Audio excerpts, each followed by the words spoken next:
नमस्कार मित्रांनो, आज आपण जाणून घेणार आहोत डॉक्टर बाबासाहेब आंबेडकर यांचे विचार. चला तर मग आज ऐकूया बाबासाहेबांचे टॉप 10 सुविचार, जे प्रत्येक भारतीयाने आयुष्यात एकदा तरी मनापासून ऐकलेच पाहिजेत. बाबासाहेब म्हणतात, शिक्षण हे वाघिणीचे दूध आहे, जो ते पितो तो गुरगुरल्याशिवाय राहत नाही.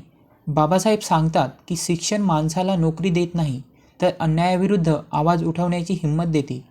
बाबासाहेब म्हणतात, मी अशा धर्माला मानत नाही जो माणसाला माणूस म्हणून वागवत नाही. जो धर्म, समाज किंवा व्यवस्था माणसामध्ये भेदभाव करते, ती व्यवस्था बदललीच पाहिजेत. हा बाबासाहेबांचा स्पष्ट संदेश होता. बाबासाहेब असे म्हणतात, राजकीय लोकशाही टिकवायची असेल तर सामाजिक लोकशाही निर्माण करावी लागेल. फक्त मतदानाचा अधिकार म्हणजे स्वातंत्र्य नाही.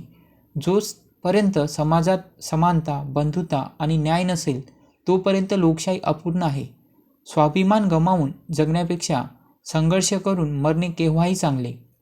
बाबासाहेबांनी संपूर्ण आयुष्य अपमान, अन्याय आणि संघर्षात घालवले, पण त्यांनी कधीही स्वाभिमान सोडला नाही. बाबासाहेब म्हणतात, जीवन लांबले तरी चालेल, पण ते महान असले पाहिजेत. यश सहज भेटत नाही, संघर्षाशिवाय परिवर्तन होत नाही आणि त्यासाठी ध्येय मोठे असावे लागते. बाबासाहेबांनी स्वतः म्हटले, संविधान कितीही चांगले असले तरी ते अंमलात आणणारे लोक चांगले नसतील तर ते अपयशी ठरेल. संविधान हे पुस्तक नाही, ते जगणे आहे आणि ते योग्य पद्धतीने जगणे ही आपली जबाबदारी आहे. बाबासाहेब म्हणाले होते, मी कोणत्याही समाजाच्या प्रगतीचे मोजमाप त्या समाजातील महिलांच्या प्रगतीवरून करतो. महिला सशक्तीकरणाशिवाय कोणताही समाज पुढे जाऊ शकत नाही, हे बाबासाहेबांनी खूप आधी सांगितले होते. बाबासाहेब म्हणायचे, हक्क मागावे लागत नाही, तर ते मिळवावे लागतात.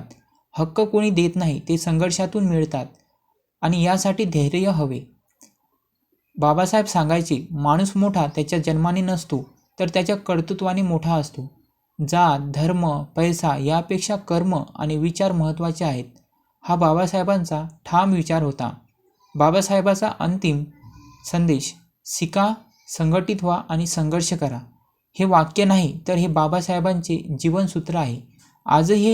आजही हे 3 शब्द समाजाला दिशा देऊ शकतात. मित्रांनो, बाबासाहेबांचे विचार फक्त ऐकण्यासाठी नाहीत, तर ते आचरणात आणण्यासाठी आहेत.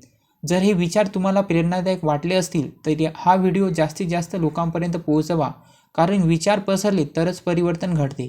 जय भीम, जय संविधान.